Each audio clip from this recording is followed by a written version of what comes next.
دين عظيم جاء من وحي الإله وكأن السلام علیکم ورحمۃ اللہ وبرکاتہ۔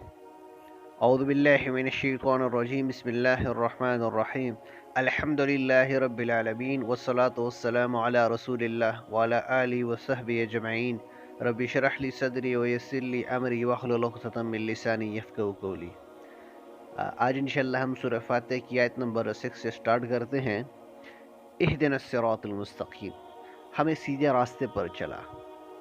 اہدنا الصراط المستقیم، ہدایت کے ایک معنی نرمی اور مہربانی کے ساتھ راستہ بتانا ہے، جیسے کہ اللہ تعالیٰ نے نبی کریم صلی اللہ علیہ وسلم سے خطاب کرتے ہوئے فرمایا سورہ شعراء آیت نمبر 52 میں، وَإِنَّكَ لَتَهْدِي إِلَى صِرَاطٍ مُسْتَقِيمٍ، اور بے شک تو یقیناً سیدھے راستے کی طرف رہنمائی کرتا ہے۔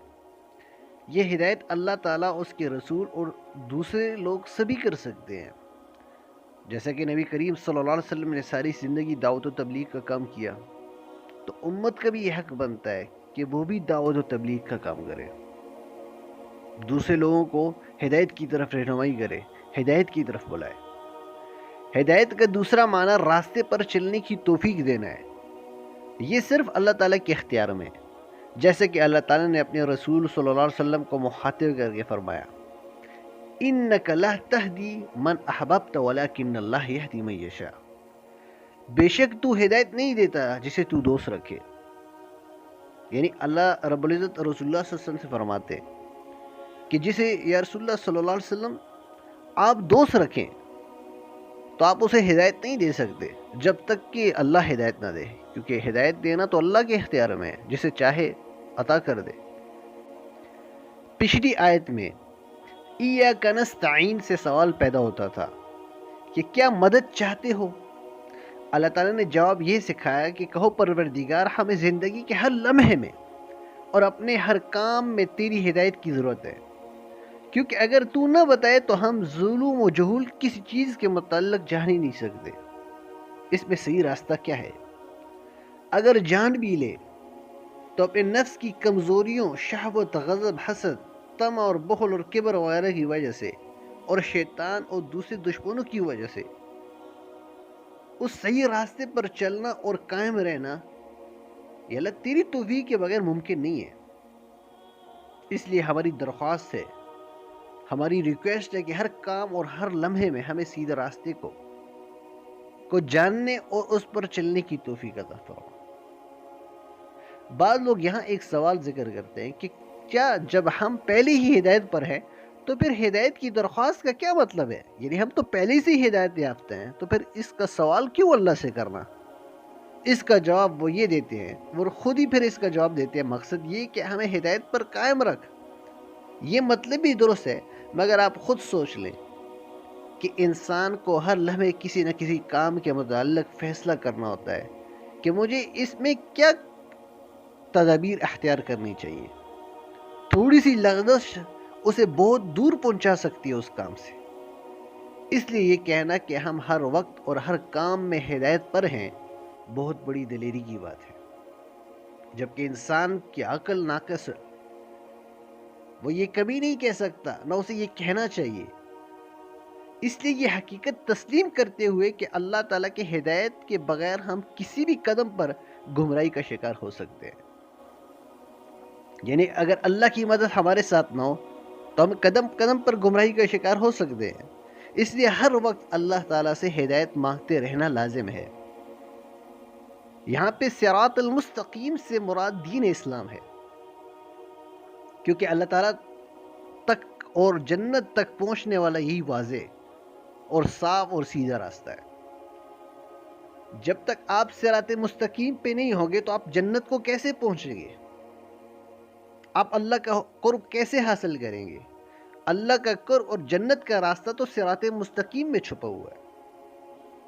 اللہ تعالیٰ خود اس کی صراحت فرماتے ہیں، قُلْ إِنَّنِي هَدَانِي رَبِّي إِلَى صِرَاطٍ مُسْتَقِيمٍ دِينًا قِيَمًا مِلَّةَ إِبْرَاهِيمَ حَنِيفًا وَمَا كَانَ مِنَ الْمُشْرِكِينَ قُلْ إِنَّ صَلَاتِي وَنُسُكِي وَمَحْيَايَ وَمَمَاتِي لِلَّهِ رَبِّ الْعَالَمِينَ لا شريك له وبذلك أمرت وأنا أول المسلمين۔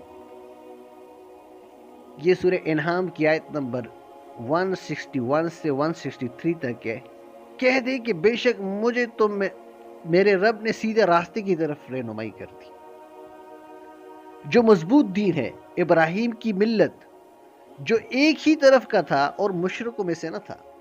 کہہ دے بے شک میری نماز اور میری قربانی اور میری زندگی اور میری موت اللہ کے لیے ہے جو جہانوں کا رب ہے، اس کا کوئی شریک نہیں، اور مجھے اس کا حکم دیا گیا ہے اور میں مسلمین حکم ماننے والوں میں سے سب سے پہلا ہوں. نواس بن سمعان رضی اللہ تعالیٰ عنہ نے رسول اللہ صلی اللہ علیہ وسلم سے بیان کرتے ہیں کہ آپ صلی اللہ علیہ وسلم نے فرمایا، اللہ تعالیٰ نے صراط مستقیم یعنی سیدھے راستے کی مثال بیان فرمائی. اس راستے کے دونوں طرف 2 دیواریں ہیں جن میں کھلے ہوئے دروازے ہیں. ان دروازوں پر پردے لٹکے ہوئے ہیں، اور اس راستے کے دروازے پر ایک بلانے والا جو کہتا اے لوگو تم سب اس راستے میں داخل ہو جاؤ اور ٹیڑے مت ہونا، اور ایک بلانے والا اس راستے کے اوپر کنارے سے آواز دے رہا ہے.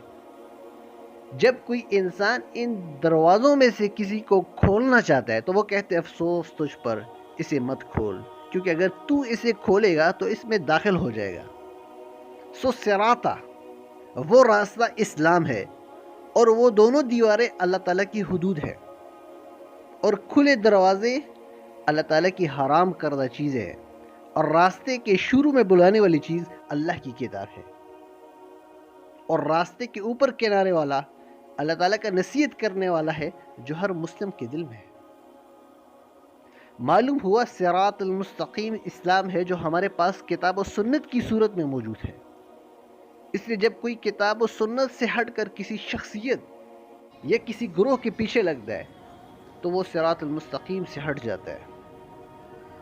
پھر اس کے لیے منزل مقصود جنت تک پہنچنا کسی صورت ممکن نہیں جب تک ان تمام ٹیڑھی راہوں سے ہٹ کر وہ کتاب و سنت کی راہ اختیار نہ کرے جو کہ کشادہ، روشن اور سیدھی راہ پر ہے. جب تک وہ سیدھے راستے پر نہیں آئے گا، یعنی کتاب و سنت کی وضع کردہ کشادہ، روشن اور سیدھی راہ پر نہیں آتا، صراط المستقیم میں پورا اسلام اور اس کے احکام آ گئے. یعنی صراط المستقیم جو لفظ ہے اس میں پورا اسلام، پورے کا پورا اسلام صراط المستقیم میں آ گیا، اور اس کے احکام آ گئے کہ جس چیز کا اللہ رب العزت نے حکم دیا وہ صراط مستقیم ہے. باقی قرآن و سنت اس کی تفصیل ہے، یعنی کچھ چیزیں ہیں جو کہ اللہ تعالیٰ نے قرآن میں حکم فرمائے یہ کرو، پھر اس کی تفصیل کہاں ملے گی؟ آپ کو رسول صلی اللہ علیہ وسلم کی تعلیمات سے ملے گی، سنت سے ملے گی. اللہ تعالیٰ عمل کی توفیق عطا فرمائے. وما علینا الا البلاغ. دين عظيم جاء من وحي الإله